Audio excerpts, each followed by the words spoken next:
atravesando todo el tiempo mi cabeza.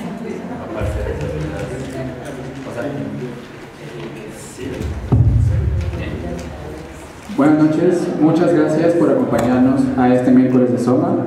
Hoy nos acompaña la ciudadana distinguida del estado de Oaxaca.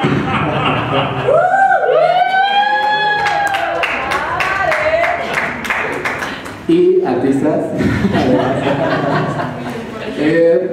Les daré una breve semblanza de Paola Dávila. Un aplauso, por favor.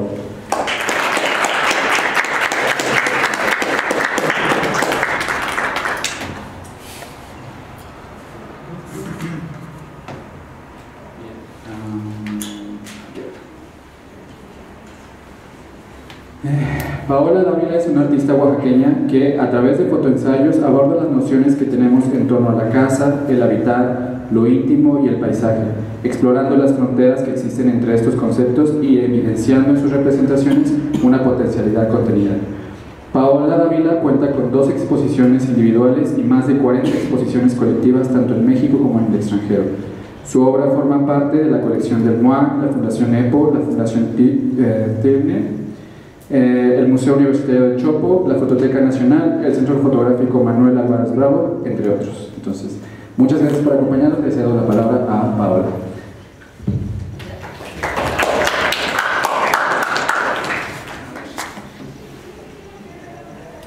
¿Sí?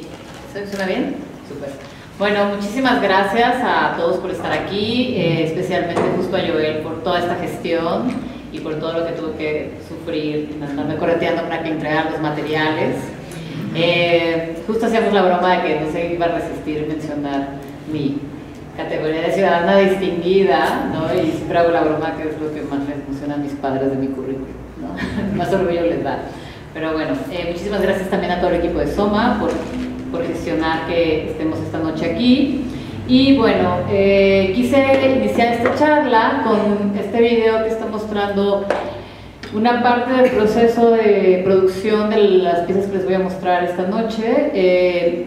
Justo al estar en este entorno académico me interesaba mucho más que hablar sobre los conceptos teóricos detrás de mi trabajo, hablar más de los procesos, qué está sucediendo en las imágenes, por qué, de dónde viene, cuáles fueron, ¿no?, las rutas de investigación que me llevaron a decidirme por tal o cual material.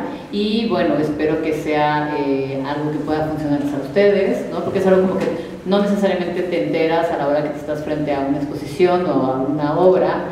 Y también platicarles un poco sobre las decisiones de montaje y enmarcados que han sucedido en algunas de las piezas, que creo que también eso es muy importante en todo el proceso de producción, ¿no? No solo es realizar una obra, una pieza, sino pensar en cómo es mostrada y cómo va a ser vivida por los espectadores.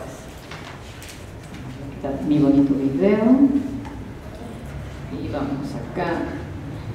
Bien. Bueno, la serie de piezas que les voy a mostrar esta noche son 5 series. Todas están realizadas con la técnica de cianotipia. No sé si alguno de ustedes la conoce o ha oído hablar. Va a haber varios videos. Entonces, mientras voy a poner en lo que les platico un poquito. Bueno, la cianotipia es una técnica de impresión por contacto, ¿sí? Es una técnica fotográfica, podríamos decirle. Se puso muy de moda justo con la pandemia, porque estas técnicas do it yourself, ¿no? Es muy aparentemente sencillo de realizar, y data desde casi los inicios de la fotografía, ¿no? Daguerre, Cómo será el mundo, la fotografía, ¿no?, de forma oficial en 1838, y la cianotipia se inventa en 1842. Digamos que es una técnica que ha estado ya a largo tiempo, ¿no? Es una técnica estable. Y algunos de los libros que existen, ¿no?, que realizó por ejemplo Anna Atkins en su momento, cuando surge o cuando se muestra esta técnica, aún se conservan, ¿no? Entonces también es una técnica muy estable en términos de conservación o de permanencia de la imagen. Obviamente se debe manipular o de tratar como cualquier fotografía o cualquier dibujo al pastel, por ejemplo. Esta técnica consiste en una mezcla de sales de hierro, ¿sí?, que se diluyen en agua, ¿sí? Se genera una suerte de emulsión, una especie como de acuarela, podríamos decir, que se aplica sobre un papel o sobre distintos tipos de soporte. También puede ir sobre puede ir sobre vidrio, puede ir sobre tela, incluso pues, se puede experimentar cerámica, etcétera, ¿no? Y es una mezcla de sales que va a estar reaccionando a los rayos UV. ¿Qué es lo que va a pasar? Yo aplico esto sobre el papel, coloco algo por contacto, por ejemplo, ¿no? Un dibujo, un negativo, etcétera, lo expongo a los rayos del sol y los rayos, la radiación UV va a estar reduciendo esta mezcla de sales, ¿sí? Y posteriormente al contacto con el agua se van a revelar. El agua va a ser el revelador, el único revelador que se está utilizando es el revelador y el fijador de imagen. Por eso mencionaba que es una técnica que es muy sencilla, que mucha gente decide explorar y se ha puesto de moda, porque digamos que prácticamente solo necesitan la emulsión, ¿no? Aplicarla sobre un soporte y se revela y se fija con agua, ¿no? También es una técnica fotográfica, pues la más, de todas las que existen, la más amigable con el ambiente, porque justo no hay todos estos químicos que se impliquen en más que las sales que se utilizan, ¿no? Aquí hay otra que les voy a mostrar. Entonces, bueno, esto que estamos viendo aquí es este papel que tiene la emulsión aplicada. Si ustedes notan, este soporte es un poquito más amarillo, el anterior lleva un poquito más de tiempo y tiende a irse a esos tonos verdes, pero digamos que si ustedes preparan su papel hoy, ese es el color que va a tener, ¿no? Es este tono como medio amarillo verdoso, ¿sí? Que en el momento inmediato en que está recibiendo los rayos del sol, va a empezar a reducir estas sales y al entrar en contacto con el agua, en este caso el mar, empieza a producir los tonos en azul. Entonces, si ustedes ven, cuando el oleaje, por así decirlo, empieza a llegar rápido o llega inmediatamente, se va a blancos y conforme va pasando el tiempo, conforme vas avanzando la exposición y va subiendo a las zonas de tonos verdes que se han expuesto más tiempo a los rayos del sol, va a tener unos tonos de azul más altos, ¿no? Por ejemplo, esta es la misma pieza que digamos ya se retiró y ven cómo tenemos el agua cuando llega mucho más rápido, pues no alcanza a dejar que reaccionen las sales de cianotipia, entonces no me va a generar los tonos azules. Conforme va avanzando el tiempo y el oleaje va subiendo, por así decirlo, va generando otros tonos de azul. Ahora, digamos que es el proceso básico de la cianotipia, ¿no? Es esta mezcla de sales y obtengo esta gama de tonos azules. Bien, lo que yo empecé a explorar aquí, hice un proyecto previo a esta serie que se llamó Todos los días son lunes y era una serie de recorridos y utilicé la técnica de cianotipia para realizarlos. En este caso, a mí lo que me interesó explorar con la serie de mareas era justo utilizar el agua como este agente único que se requiere para generar la imagen, ¿no? El agua ejecuta, ¿no? La acción del agua hace de alguna forma su imagen, su oleaje, su huella sobre el papel, pero al mismo tiempo es el agua quien está permitiendo que esto se revele, ¿no? Que esta imagen quede fija sobre el papel y que también digamos, de alguna forma es su huella lo que se está quedando registrado sobre estos soportes, ¿no? Entonces, bueno, esta serie es titulada Mareas, y si ustedes notan, me voy a regresar un segundo, perdón, cuando recién se hizo la pieza, porque es una cuestión de minutos, 3, 4 minutos, 5 minutos al sol, empieza a reaccionar, pero cuando recién se hace la pieza, esta es la tonalidad que ustedes van a tener. Las sales requieren entre 24 y 36 horas para llegar a su tono final. Esto que están viendo aquí se va a convertir en esta gama de azules, ¿ok? Todos los rojos, todos los verdes van a terminar de oxidarse por el contacto con el agua y después de 24 o 36 horas van a llegar a esta gama tonal, ¿vale?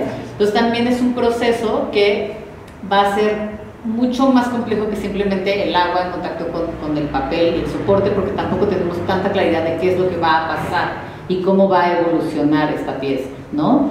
Obviamente también va a depender del mar, ¿no? ¿Con qué mar me estoy relacionando? Si ustedes ven en los videos, yo seleccioné estos porque este mar es muy tranquilo, ¿no? Es un oleaje muy suave, pero también si están en un oleaje mucho más intenso, la fuerza del mar, el ímpetu del mar, la energía va a estar interfiriendo en las piezas.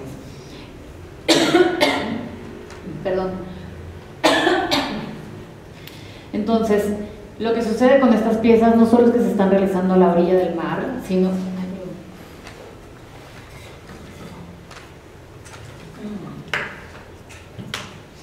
que todos los factores del entorno, ¿no? La humedad del lugar, la salinidad del agua, el viento, todo esto va a hacer una incidencia sobre la pieza, porque incluso si hay más viento, hay más espuma, hay más efecto, Si hay un oleaje más fuerte, va a haber una impronta mucho más poderosa sobre el papel. Si el tiempo de exposición, por ejemplo, si es un oleaje que se retrae o se alarga mucho más tiempo, de pronto el tiempo de exposición es más largo y no necesariamente hay un registro tan inmediato del oleaje, etc.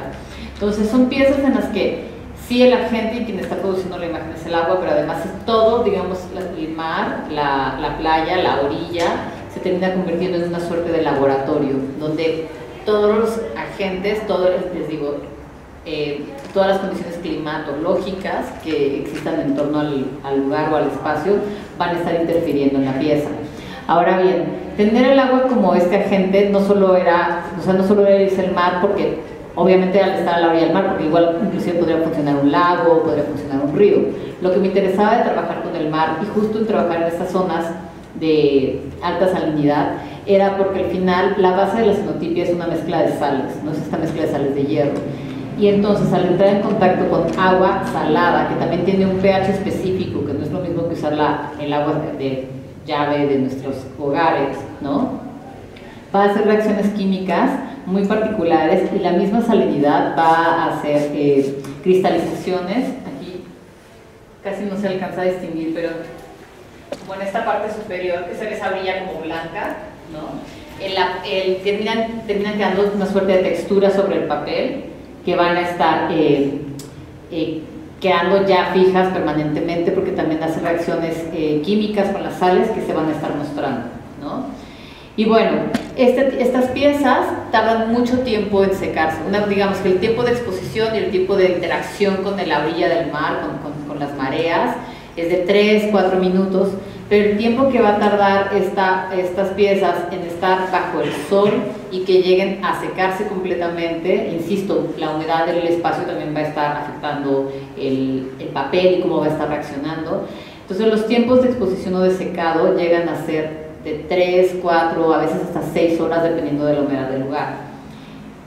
Y bueno, mientras yo comencé a realizar estas piezas, de pronto pues estar a la orilla empieza uno a encontrarse otros seres, ¿no? Ya no solo es el mar y estas olas que van y vienen, ¿no? Y que alcanzan el papel, sino que al tiempo estar esperando de que las cenotipias se sequen y lleguen como a este estado más estable, porque si las llegas a guardar húmedas empiezan a tener todo tipo de reacción. Me empecé a encontrar con otros seres, ¿no? A la orilla del mar, que en este caso, por ejemplo, eran unas medusas, y de pronto pensé, bueno, ¿y qué pasa si empiezo a interactuar con todos estos otros elementos que están presentándose, ¿no? O sea, de pronto sale alguna medusa, de pronto sale alguna... estas son unas falsas medusas botellas, les llaman a la azulita, o de pronto algas igualmente.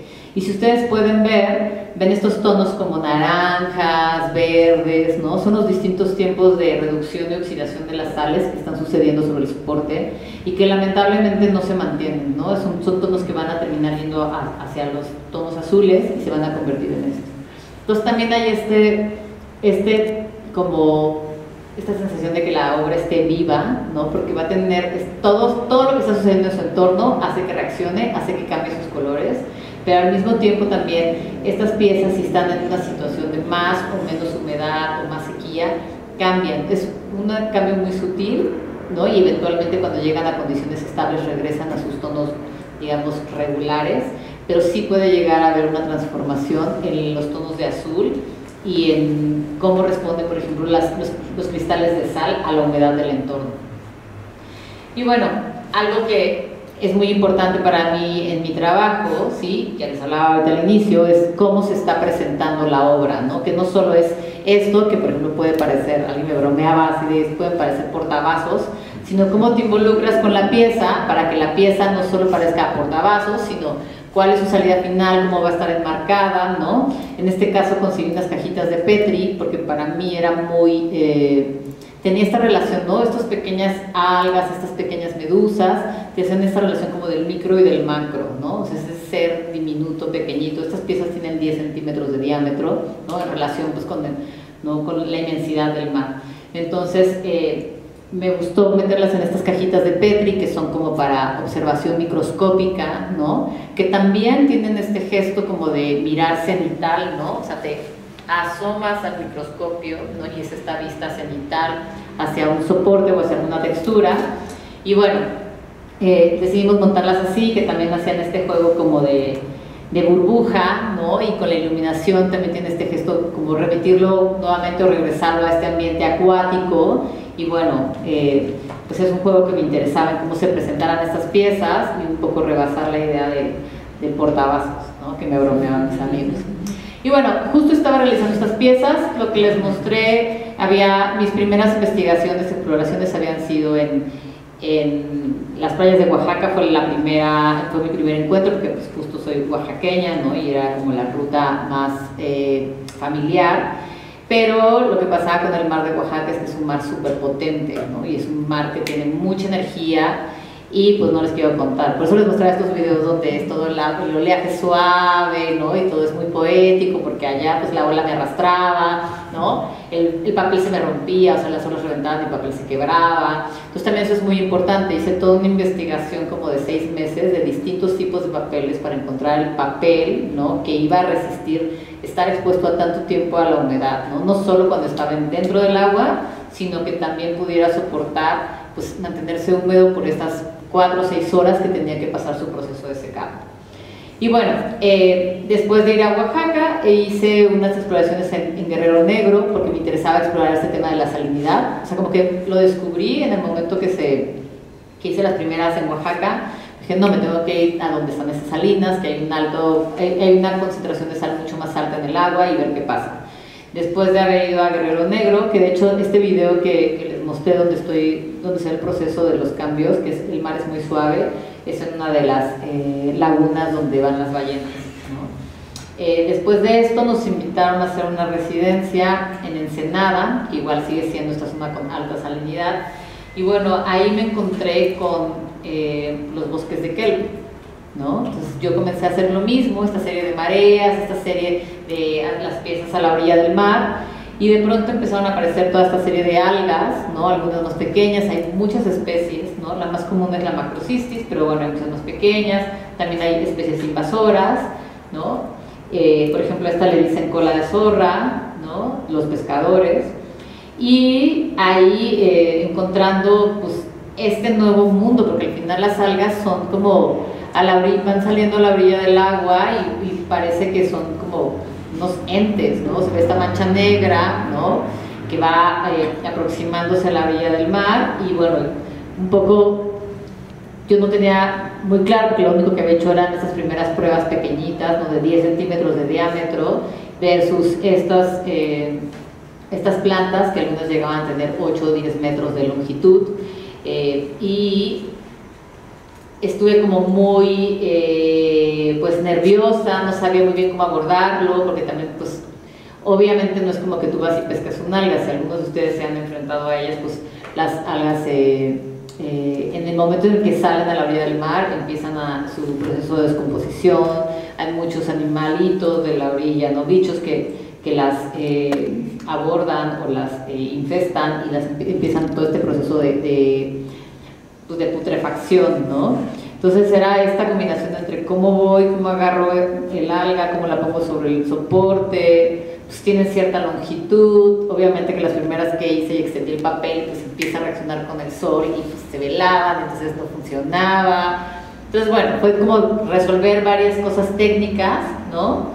Y bueno, aquí les mostraba este momento, ya es una alga que ya fue expuesta, pero quería que miraran como estos distintos momentos de cómo va cambiando los tonos hasta llegar a un tono, esta no es, esta se la regreso, hasta llegar a esos tonos azules, ¿no?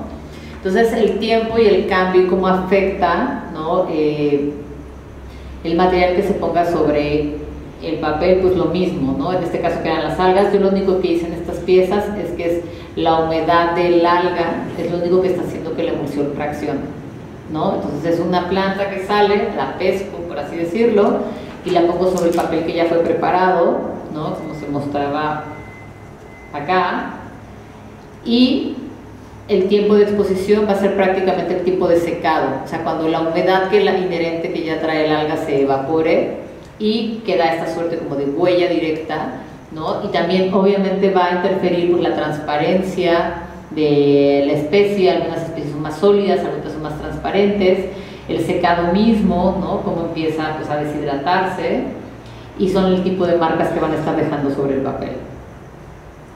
Y mira, les quiero mostrar, este es un timelapse que hice en el último eclipse, un poco para que vean cómo empieza la reacción química y cómo va cambiando. No está muy bien editado, perdónenme, porque son como 60 fotos, pero es cómo va reaccionando y cómo van cambiando los colores. Esto duró como 8 horas y todavía no llega a su color final, ¿no? O sea, van a ver que no va a llegar a esos tonos de azul, porque los tonos de azul van a ser como hasta eso, hasta las 36 horas de cambio. Entonces, o sea, mientras estaba realizando estas piezas, ¿no? Obviamente además, pues eso, estás a la orilla del mar, estas horas en el sol, ¿no?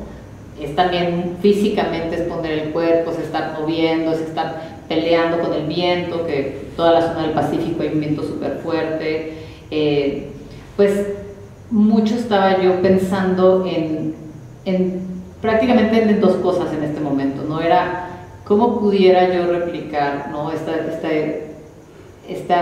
ser o este vivir y esta suerte como de honrar estos seres, ¿no? A la hora de mostrarlo, ¿no? Y por otro lado, tenía la cosquilla de cómo puedes también replicar esa transparencia, ¿no? Y esa suavidad y este vaivén y ese movimiento de los bosques de Kelp, ¿no? Bueno, creo que lo voy a adelantar un poco, bueno, mejor me voy a esperar. Es que va cambiando muchísimo, entonces es como ver todas estas cosas, también te hace pensar mucho en todos esos procesos químicos que realmente yo tampoco es que tuviera mucha información, ¿no? Incluso cuando en este momento, cuando fuimos la primera vez a Ensenada, pues fue un verano y había un montón de plantas y yo pensaba que era algo como que regularmente sucedía y regularmente salían, y después quise volver como a los 6 meses y llegué y no había una sola alga. O sea, no había nada de algas, y yo iba casi con todos mis papeles y todo mi material para estar 2 semanas y trabajar, y no había algas, porque también es eso, no es, o sea, obviamente esto está respondiendo a un fenómeno climatológico y no va a haber algas siempre. El desprendimiento de las algas y que las algas lleguen a la orilla del mar, pues tiene que ver con los cambios en las temperaturas de las corrientes, ¿no? Y una corriente cálida hace que el alga se desprenda y el alga muera, ¿no? Entonces por eso es que llegan a la orilla del mar, ¿no? Entonces ven, por ejemplo, es como todo el cambio que pasa desde que cómo la planta se va arrugando y todo el tipo de huella que puede llegar a dejar, y les digo, aquí todavía tenemos los tonos azules a los que llegan, que sean estos, ¿no? Entonces también es complejo no solo de entrada como decidir ciertos soportes y pues planear o medio previsualizar qué te puedes encontrar. Sí llegué a entender, por ejemplo, que entre una playa y otra había distintas especies, entonces ya sabía como que ciertas especies que son más cortas llevaban papeles cortos, donde iba a haber, ¿no? Algas, ¿no? Sobre todo están las macrocystis, que son las más grandes, pues ahí tenía que llevar papeles más largos, pero tampoco sabes si va a haber ese día o no, o simplemente si se nubla o no.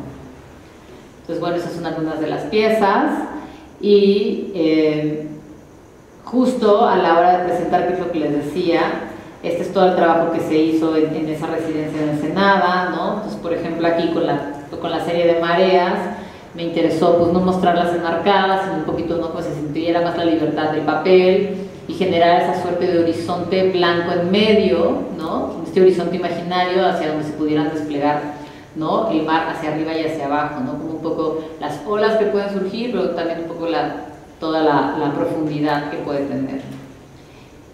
Perdón.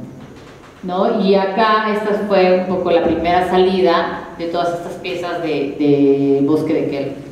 Ahora, algo que sí es para mí importante mencionar es que en esta residencia estuve como produciendo 5 semanas, y solo la última semana fue en la que produje estas piezas de Kelp. Entonces toda esta obra que ven aquí, que son aproximadamente como 25 piezas, se hicieron en una semana, ¿no? Entonces también físicamente lo que implica. Y bueno, aquí es donde surge esta idea que les mencionaba de un poco como recrear esta sensación, ¿no?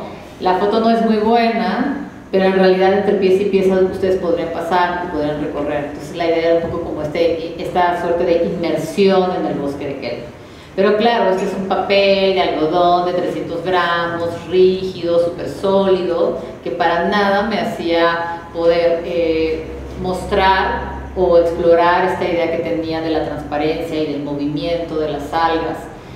Entonces, bueno, pasé por probar papeles de arroz, papeles no sé qué, hasta que ni siquiera sé cómo, todavía no tengo muy claro cómo se me ocurrió llegar a la seda, ¿no? Y obviamente explorar distintos tipos de seda y pensar cómo va a reaccionar la seda con la emulsión de cianotipia, ¿ok? Y bueno, entonces este es mi primer prototipo. Aquí probé como con 5 texturas, gramajes que se miden en momes, ¿no? Tenía un poco, esto lo hice aquí en Ciudad de México, ya saben, así tuve que, o sea, ningún helecho fue herido, esta era una rama de helecho que, para realizar estas piezas era una rama de helecho que ya se había secado, ¿no? Y tenía un poco de agua de mar, entonces era lo más cercano para que yo pudiera prototipar, ¿no? Entonces lo expongo y este es el resultado, esta es la seda. Ahora, tenía yo la seda y obviamente la seda es súper transparente, ¿no? Entonces, si yo iba a hacer esto en la playa, tenía que pensar qué va a pasar en el momento en el que yo aplico, en este caso, la rama de helecho húmeda, con toda esa humedad, ¿no? Vamos, porque si yo lo ponía eso sobre la arena se iba a chupar toda la emulsión y toda la reacción.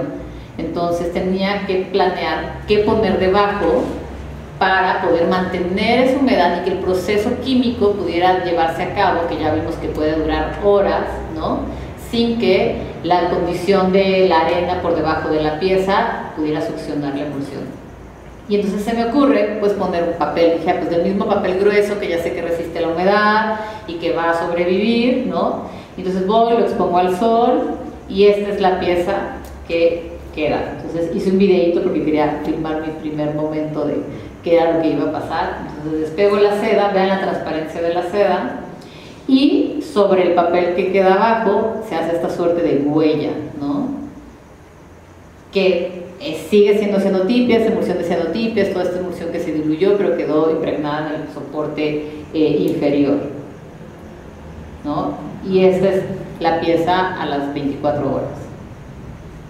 Si ustedes ven, si ustedes recuerdan las piezas anteriores que les mostré, todos los fondos eran como a grises, ¿no? Y la gama tonal era en azules.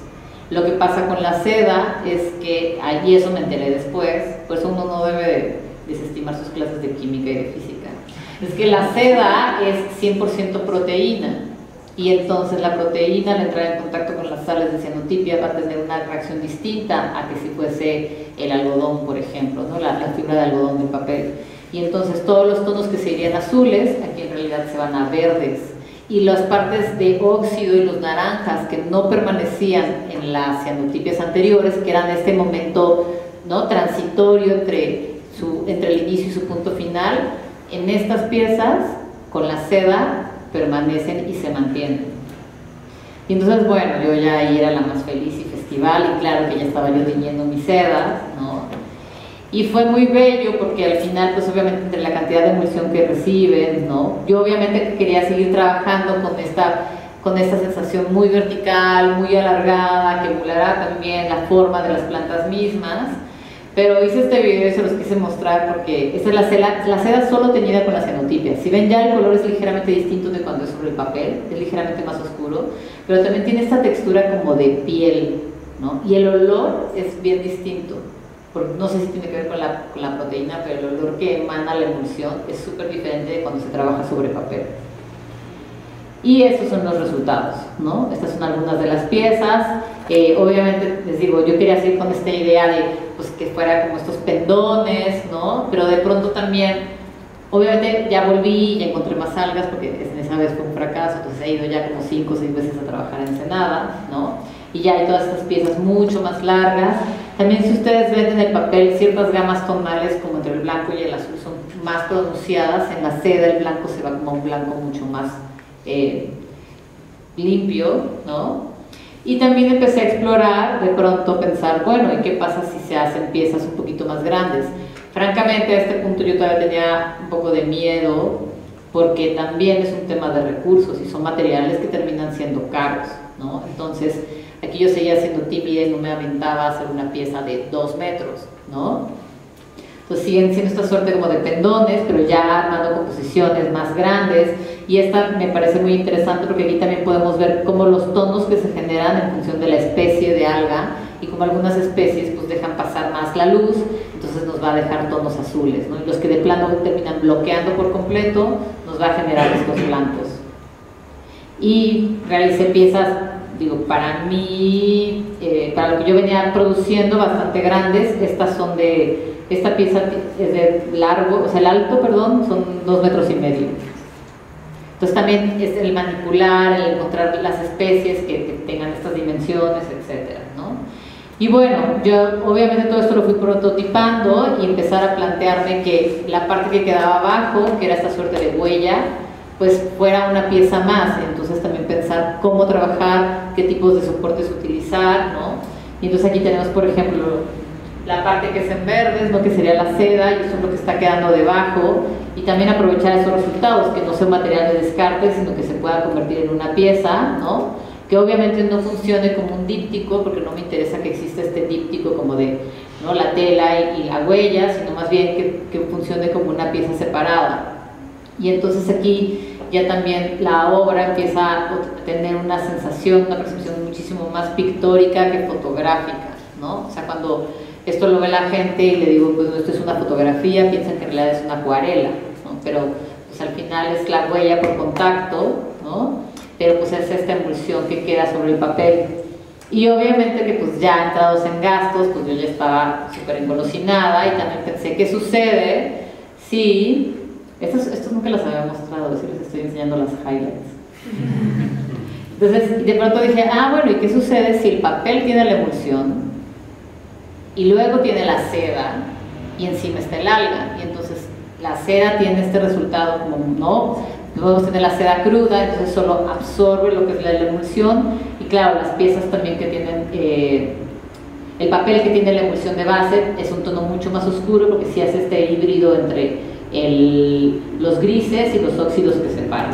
Y ese es el resultado, ¿no? Entonces esta es seda cruda, que simplemente por absorción se generó la imagen. Entonces es el papel, pensemos que es esto, ¿no? Con el emulsionado, tiene la seda encima y luego el alga, y esto es expuesto al sol.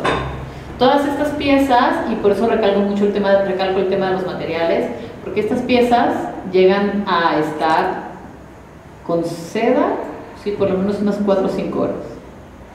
Y entonces además es el tema del viento, y la seda, pues el viento te lo vuela. Y me llegó a pasar, por ejemplo, con piezas grandes que tenían cenotipia y que así volaban y ya se velaban. Fin, entonces ya no la podía usar, tenía que volver a empezar. Entonces, bueno, son procesos largos, son procesos también muy físicos, ¿no? En el que hay que estar interactuando, desde un poco cosechando las plantas, preparando los materiales, haciendo los montajes, ¿no? Pero bueno, aquí yo ya estaba, o sea, como que este punto ya es una exploración muy de la química y la física, qué está pasando y qué reacciones están sucediendo y cómo puedo explorarlo, y me interesaba incluso cómo separar como toda esta reacción química del soporte, ¿no? O sea, ¿qué pasa si me quedo solo con eso? En algún momento aquí estuve trabajando para hacer estas piezas con gente del CICESE, que es un centro de investigación, está lleno de científicos, súper pues, prestigiados, y muchos exploran temas del mar. Hay distintos rubros y distintas áreas, pero me involucré mucho con una doctora, Fabiola Lafarga, que es la que lleva el departamento de acuicultura, y ella se especializa en abulones. Y bueno, los abulones viven en los bosques de Querétaro, ¿no? Entonces con ella me dio chance de entrar a ver cosas microscópicas, porque yo quería entender qué estaba pasando con todas estas cristalizaciones, con estas formas, ¿no? Y de ahí, bueno, empecé a hacer otras exploraciones. De hecho me compré mi microscopio, pero tengo que confesar que he fracasado en echarlo a andar, todavía no lo logro. Y empecé a explorar, bueno, qué pasa si hago distintas mezclas, qué pasa con los químicos, qué pasa con las distintas fórmulas que existen, y al mismo tiempo qué pasa con las distintas concentraciones de sal en el agua. Y bueno, en algún punto, como ya había explorado previamente esas cajitas de Petri de cristal en las que monté los círculos pequeños, dije, pues existen estas cosas que les llaman vidrio reloj, ¿no? Que justo se utilizan como para decantar materiales y poder quedar como los cristales o las sales, ¿no? Se utilizan también como tapas para los vasos de precipitado. Y pues empecé a hacer mezclas, fórmulas, ¿no? Sobre papel, sobre vidrio. Tenía todo este tema de exploración de qué se está haciendo, la sal cómo afecta, la sal también, ¿no? Esta sal que traje de Guerrero Negro tenía una suerte de grasa que afectaba un poco el papel, ¿no? Y no se estaba deshidratando al 100%. Y bueno, estas fueron las primeras pruebas. Estas ya son con los vidrios reloj, y estas son distintas concentraciones de agua de mar. Para todas estas piezas, toda esta serie de salar, que son estas pues de secamiento, se podría decir, solo utilizo mezclas de cianotipia. Hice muchísimas cuando empecé a explorar la técnica, porque no daba el azul que yo quería, entonces tenía distintas fórmulas y guardaba todos los frasquitos. Entonces empecé a hacer mezclas de la fórmula de cianotipia con distintas concentraciones de sal, agua de mar que había estado en contacto con las algas y que yo la guardaba. Entonces, todo eso para mí son como tesoros. Mi refri apesta y mi estudio también, pero bueno, tenía como todas estas combinaciones. Y por ejemplo, aquí en estas tres imágenes, la primera es solo agua de mar, la de en medio es agua de mar combinada con sal de Guerrero Negro. Entonces claro, la sal al empezar a deshidratarse pues empieza a crecer y a generar formaciones. Y la última es agua de mar que estuvo en contacto con algas. Entonces quiero que vean también las distintas formaciones en función de la situación o las circunstancias en las que estuvo en contacto el agua que se utilizó para hacer estas piezas, ¿no? Y bueno, ya de ahí me aventé a lo que les decía, explorar con las distintas fórmulas, ¿no? Y compré también estos que les llaman portaobjetos, porque un poco quería saber qué era lo que iba a pasar, aunque evidentemente el resultado era completamente diferente, ¿no? Era qué pasa en esta muestrita de agua versus qué pasa en el vidrio de reloj, que obvio, la muestra de este lado tardaba 10 minutos a lo más en deshidratarse y en generar una forma, versus las de vidrios de reloj que dependiendo del tamaño podrían tardar desde un par de días, y en función que van creciendo las dimensiones. La última prueba que hicimos era uno como así y tardó como 3 semanas, ¿no? También justo al estar trabajando con la sal y cuando se va deshidratando pues todas estas formas que va generando. Y bueno, ya cuando empecé a explorar con los portaobjetos, que son estos, ¿no?, rectangulitos, pues también encontré estos portaobjetos circulares que son como de un cabello. Yo no sé, el grosor es casi nada, esta imagen de acá. Y claro que el efecto es otro, porque obviamente no, la reacción química y la deshidratación es inmediata, que no es comparable con los vidrios reloj, que son estos, ¿no?, vidrios cóncavos que van a contener y van a tener un proceso mucho más lento. Y bueno, estas son como algunas de las piezas, ¿no? Les digo, estas por ejemplo, esta solo tiene combinaciones de agua de mar y con algas, y le eché una pizquitita, por eso tiene ese tono ligeramente azul, de cianotipia. Esta solo es agua de mar con cianotipia. Si ustedes notan, no tienen ningún crecimiento de las sales y tampoco tienen ninguna formación como herbórea, ¿no?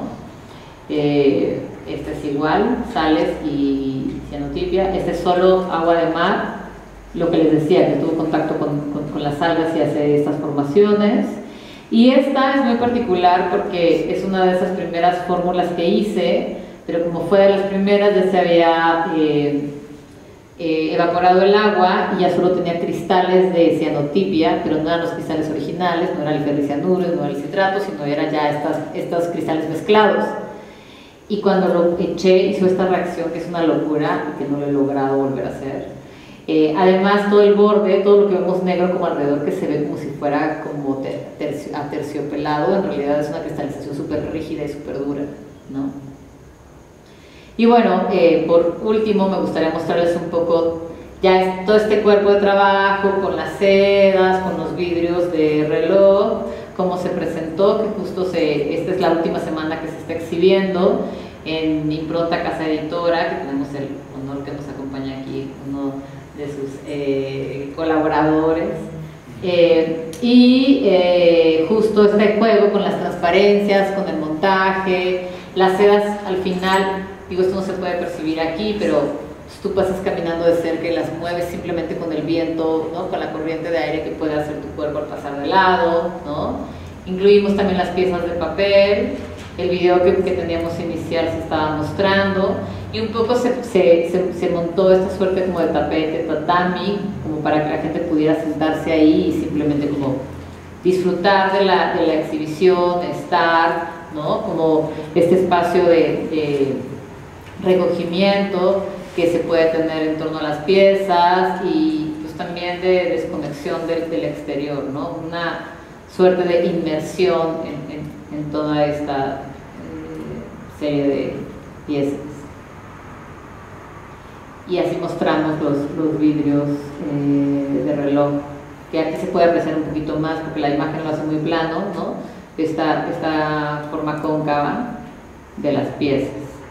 Y también una parte decidimos montarla de esta manera, ¿no? Retomando un poco la idea desde cómo son pensadas, cómo son producidas y cómo son vistas, ¿no? Las algas pues te las encuentras en esta forma igual cenital, o bueno, yo que me metí y las pescaba, pero también en el momento que se están produciendo pues van a piso, ¿no? Y es esta como relación cenital, y un poco también estas formaciones que se hacen que son como una suerte, si haces este juego entre lo micro y lo macro, que son como miradas satelitales de Google Maps, ¿no? De ahí todos estos crecimientos, porque las algas y formaciones, las mismas texturas de las algas se quedan marcadas en la tela, en la seda, y entonces pues, o sea, no solo es la forma, sino también hay esta textura, se genera una suerte de drapeado sobre la tela que hace que también tengamos mucho más movimiento, y entonces un poco la idea de mostrarlo como una suerte de mapa, ¿no? Algo que puedes ver así, no solo así. Y ya. Entonces, no sé.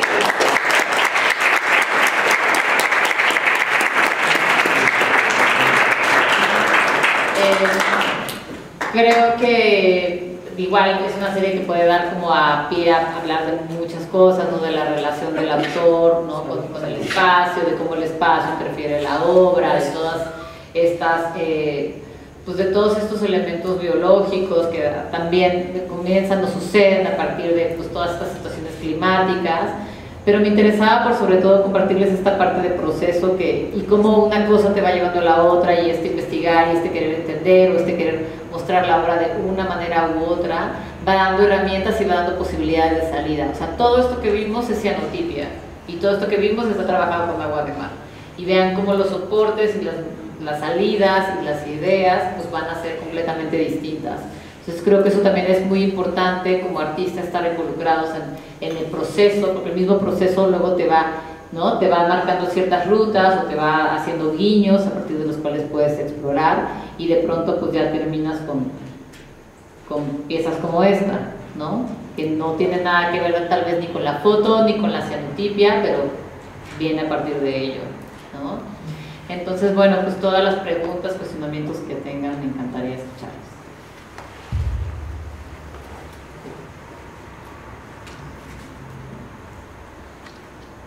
Yo tengo una pregunta.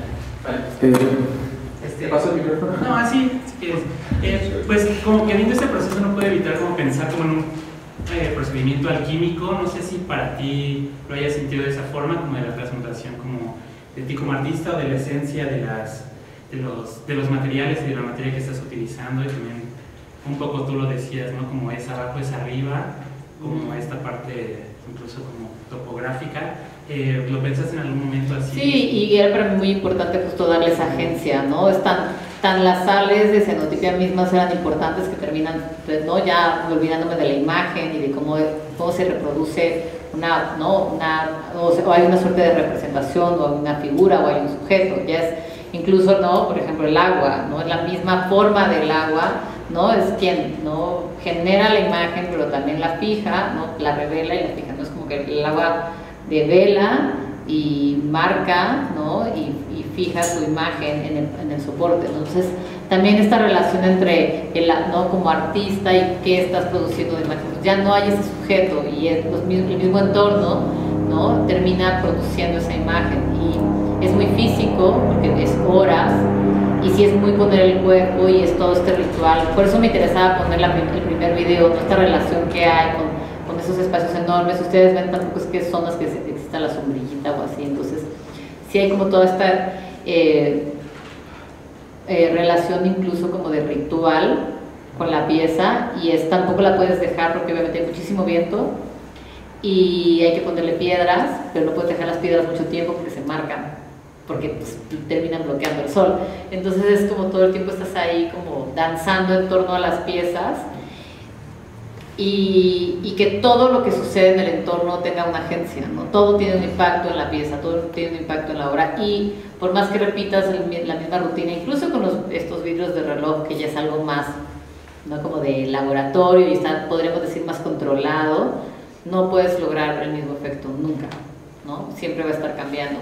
Entonces creo que también esa parte para mí, que yo siempre he trabajado con soportes analógicos, o sea, siempre he hecho todo lo que he trabajado en fotografía, ha sido con película, ¿no? Con incluso cámaras de formato medio, blanco y negro, color, Polaroid, ¿no? Pues siempre ha sido con soportes analógicos, pero aquí no solo me interesaba como explorar la cenotipia como tal, como este proceso normal o regular de blueprint, y de que incluso, ¿no? Pues con toda la obra de Nat, que pues, te remite todo el tiempo a la naturaleza, ¿no?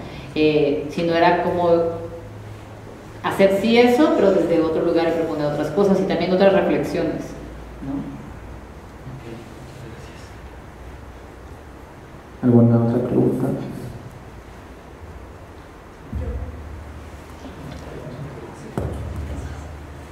Hola, yo tenía la duda de que a la hora que usas la seda y se vela la imagen, ¿se puede volver a utilizar? Mira, algo que no les dije, que estuvo mi trampa, es que, perdón que voy a hacer esta grosería, si ustedes ven estas, me voy a revisar el papel para que sea un poco más claro. Si ustedes ven, por ejemplo, tenemos esta imagen, ¿no? Que tiene, ay, sí, ya no se ve, perdónenme, ¿me puedes pagar tantito, perdón? Ajá. Si ven, tenemos esta imagen, perdón, voy a tener que ver así porque no lo puedo explicar, que tienes la parte azul, ¿no? Pero si ustedes ven la parte superior que está como en gris, ese gris cenizo, esa parte de la imagen no ha sido revelada aún. Entonces también, algo que tienen todas estas piezas, sobre todo lo que es seda y lo que es papel, es que hay la parte que reaccionó a la humedad. Si no hay humedad, no se ha revelado y no se ha fijado. Entonces todas estas piezas tienen, por ejemplo, en mareas en las partes grises, o en las sedas, perdónenme, en las partes verdes, esto es una suerte de imagen latente. Si tú eso lo metes en el agua, va a volver a cambiar. Porque todas estas piezas tienen esta parte que estuvo en contacto con la humedad, que estuvo en contacto con el agua, ¿no? Que reaccionó. O sea, todo el papel reaccionó porque todo el papel se expuso a los rayos UV, ¿no? Entonces todo este papel, todos estos soportes reaccionaron con la humedad, ya sea de las algas, ¿no? O con el oleaje, se reveló y se fijó, pero todas tienen una parte que aún no ha tenido contacto con el agua. Y en el caso de las sedas, todas las partes verdes. Entonces esa parte de la imagen sigue siendo fotosensible. Entonces incluso estas piezas, si están en una zona de calor, cambian de tono a si están en una zona muy húmeda. Si están en una zona muy húmeda se tiñen, son mucho más azules. Si están en una zona cálida son mucho más hacia los grises. Y entonces tienen esta suerte de imagen latente, que eso también me importaba mucho, sobre todo cuando empecé a hacer mareas, que tienes como todos los tiempos de la fotografía, ¿no? Estás exponiendo, estás revolando, estás fijando, pero también tienes sobre el papel esta imagen latente, que si tú lo metes al agua va a volver a cambiar.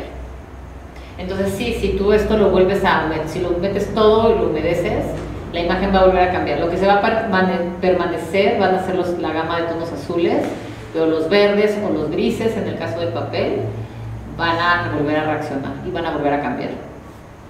Gracias.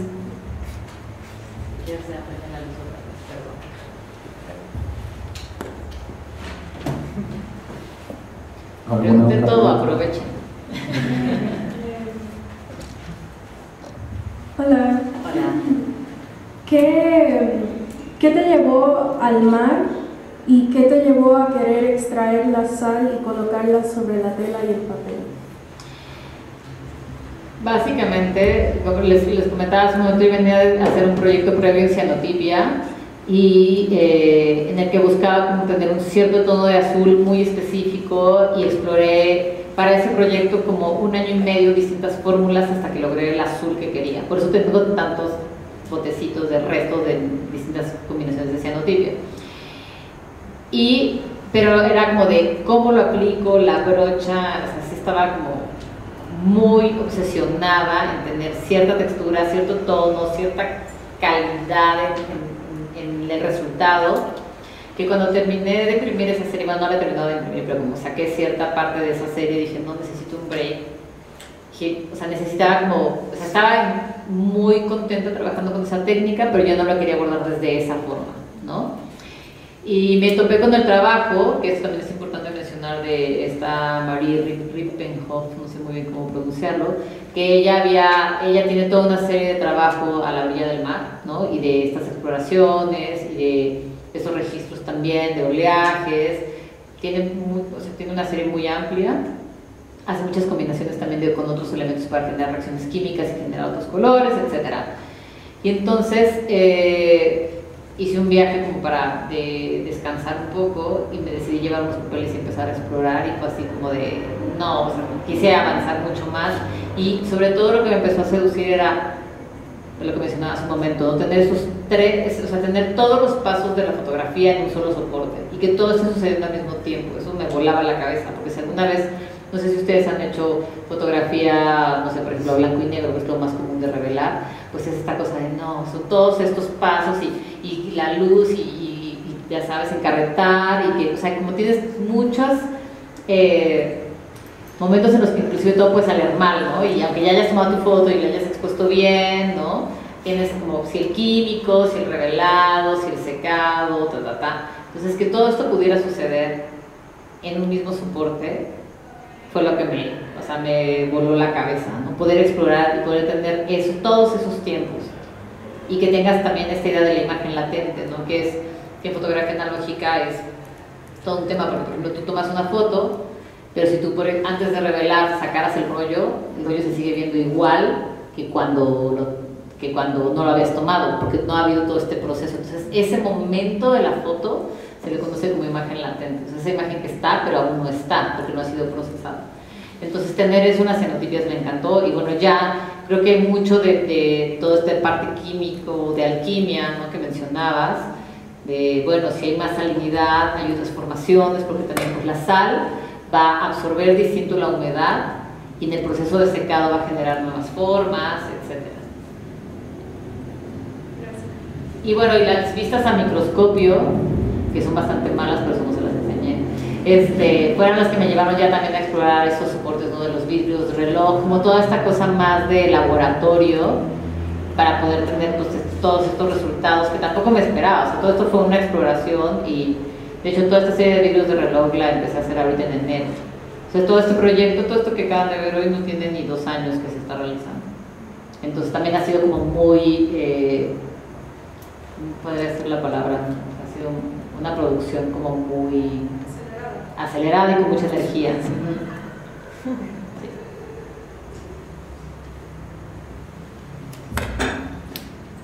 ¿Puedo hacer yo otra pregunta? Por favor.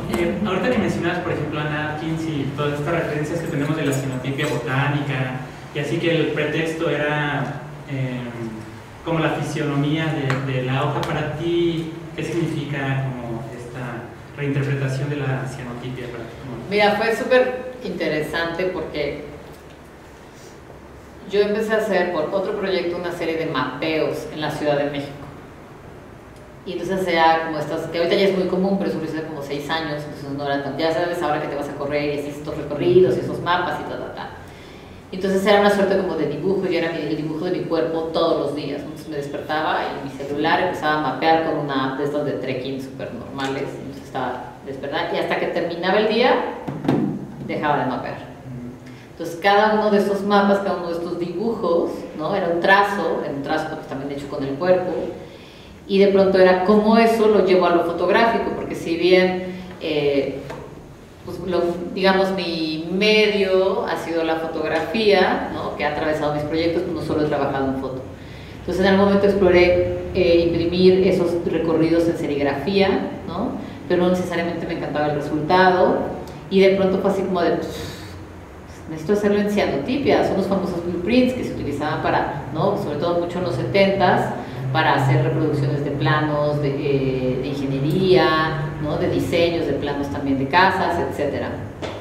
Y así es como llego a la cianotipia, por un dibujo con aplicación, ¿no? Con una app digital, y regreso a la cianotipia. Y después de eso termino trabajando con las plantas y con algas y todo eso, ¿no? Con todos estos seres pero no me lo planteé en un inicio, ¿no? Fue como este detour, ¿no? De pasar por una app digital para querer imprimir unos mapas y terminar trabajando con algas como Ana.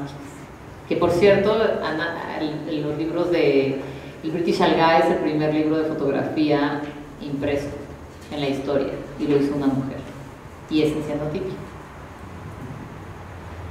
Dato curioso.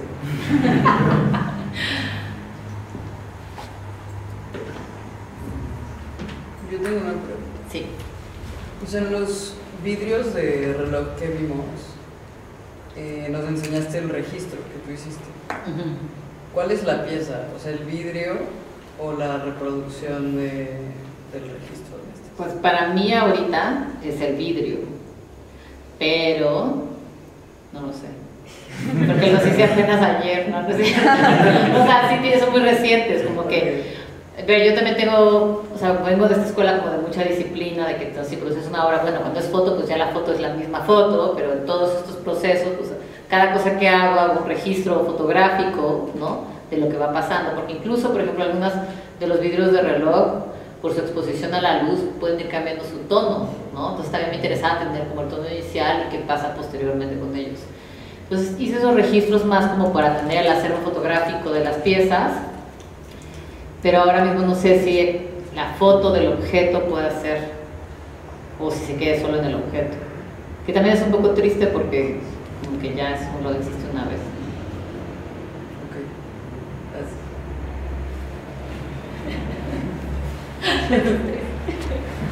¿Hay efecto? Sí. ¿Sí ya es todo? Pues muchas gracias por esta presentación, Paola. Les pido un pequeño aplauso para...